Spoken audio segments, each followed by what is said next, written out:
What are some recent scientific breakthroughs, discoveries that aren't getting enough attention? Pretty recently they started doing tests for an extremely mobile skin grafting machine. It uses a kind of hydrogel out of the patient's own skin, and scans the area of the burn, then just prints out the skin. Earlier this month, scientists were able to successfully weld glass and metal together using ultra-fast, on the order of picoseconds, which is such a short unit of time that compared to it, a full second might as well be 30,000 years laser pulses. This hasn't been successfully done before due to the very different thermal properties of glass and metal. This is actually a pretty big breakthrough in manufacturing and could lead to stronger yet lighter materials. You can now do an entire hour's worth of MRI scan within 70 seconds because of Swedish researchers who did some coding magic. It'll be super exciting to see this thing roll out across the world in the coming years. One of the more recent theories in psychiatry gaining popularity, although it was acknowledged decades ago, is the role of inflammation and the immune system in mental illness. There are studies showing that in schizophrenia and other psychotic conditions, inflammation attacks the brain. Some of the damage by inflammation might be irreversible, so the hope is that early intervention could prevent chronic schizophrenia. Trials have been attempted with anti-inflammatories like fish oil, with mixed success. The role of inflammation has been extended to multiple mental illnesses, like depression, with raised inflammatory markers and other evidence being a common finding. Ultimately, mental illness is multifactorial, and the causes are often biological, psychological, and/or social, so we can't reduce something so complex and heterogeneous to just an action by the immune system. But it has gained some excitement in the field because there could be people out there, for example, with schizophrenia for whom one of the primary causes is immune system dysregulation, and researchers are racing to find a prevention. Don't know if anyone has pointed this one out, but pretty certain scientists have discovered a new species of orcas that live in sub-Antarctic waters. They are calling it the type D orca. Pretty cool looking animals. More rounded heads, smaller white eye patches, taller, narrower dorsal fins. Being a soon-to-be marine biology grad, this excites me. My company is working on a treatment for Duchenne muscular dystrophy that will halt the disease in its tracks rather than just treating the symptoms.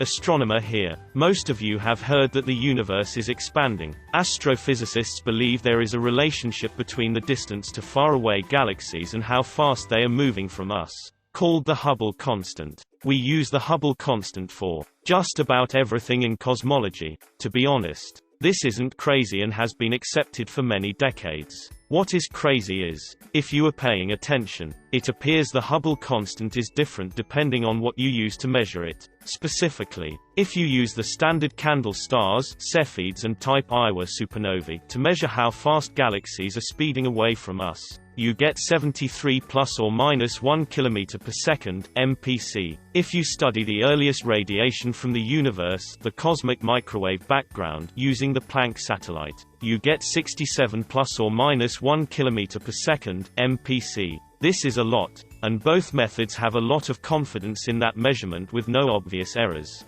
To date, no one has come up with a satisfactory answer for why this might be, and in the past year or so it's actually a bit concerning. If they truly disagree, well, it frankly means there is some new, basic physics at play. Exciting stuff. It's just so neat that whenever you think you know how the universe works, it can throw these new curveballs at you from the most unexpected places. If the final trials go well, they are predicted to, and the previous trials have done, MDMA-assisted psychotherapy will soon be an FDA-approved treatment for PTSD. It is administered in a couple of doses over a few weeks and has lifelong effects. The group doing this research got FDA breakthrough therapy status for it a few years ago and have been carrying out the Phase 3 trials since early last year. They were doing research into the same thing in Israel and it just got approved for compassionate use for PTSD in Israel this month. Organization is called MAPS and they do some really interesting work. ETA. They are still recruiting people for these trials if anybody is interested. Also clarified it's MDMA-assisted psychotherapy, i.e., psychotherapy and MDMA used together. Archaeologists have uncovered a site that was formed within minutes of the time the Chicxulub comet hit. proving that it really happened, pretty much as expected, and slaughtered millions of animals immediately through both fire and debris from the sky and an enormous tsunami that ripped through the North American inland sea. This is probably going to remain the find of the 21st century. That's how amazing it is. Göbekli Tepe, ruin discovered in Turkey that dates back to 11,000 BCE, or further. This throws a massive wrench into our understanding of what people were capable of at that time, and hints at advanced civilizations having likely existed long before we thought they did. It has also only been about 10% excavated.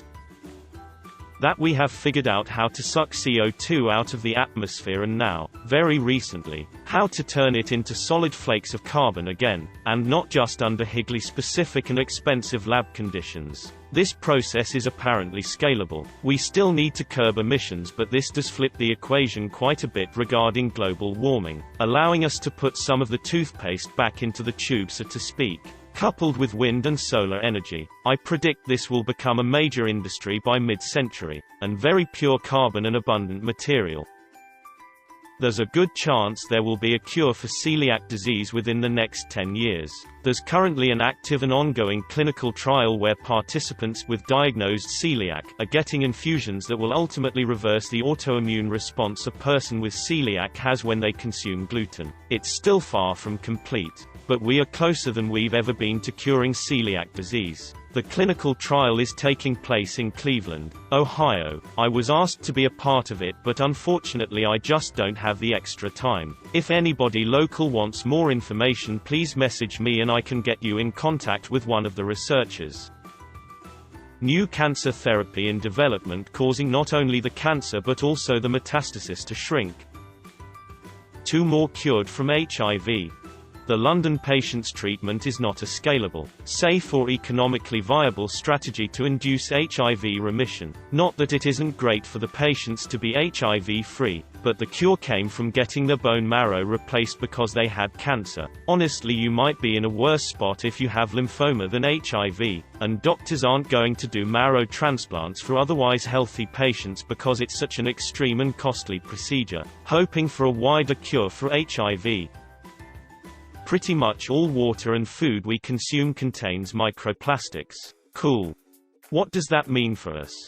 Slight increase in cancer risk. Nothing notable on an individual level, so far, anyway. It might get much worse.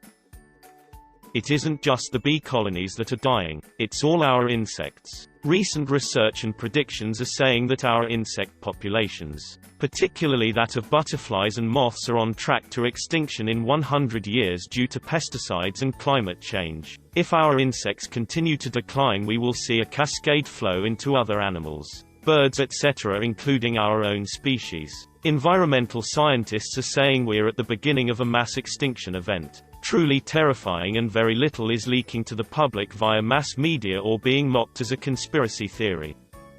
Environmental biologist here. We are not in the beginning of a mass extinction event. We are already in one. My job is coming out with a drug that reduces the damage chemotherapy does to the body and helps regenerate blood cells faster, allowing for stronger doses to be administered and treatment scheduled to be reduced heavily. This allows doctors to treat cancer more aggressively.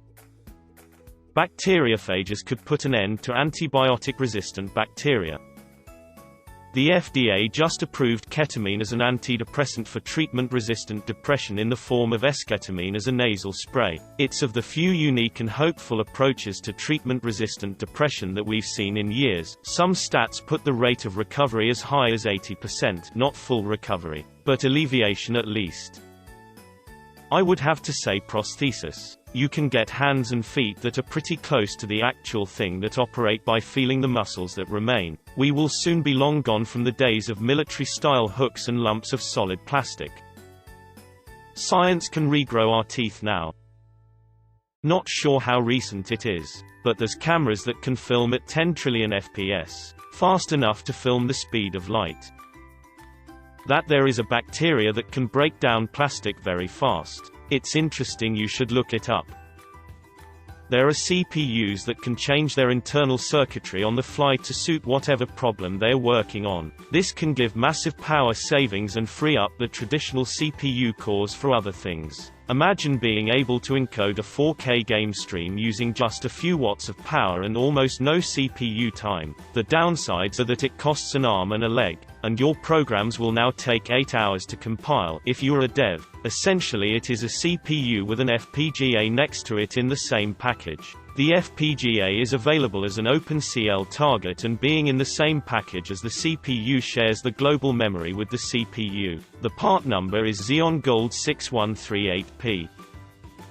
They're getting closer to a cure for type 1 diabetes. There's already multiple people who have been cured with no need for insulin for years now after a clinical study. Edit. City of Hope is behind the trials, aiming to cure diabetes in a total of 6 years.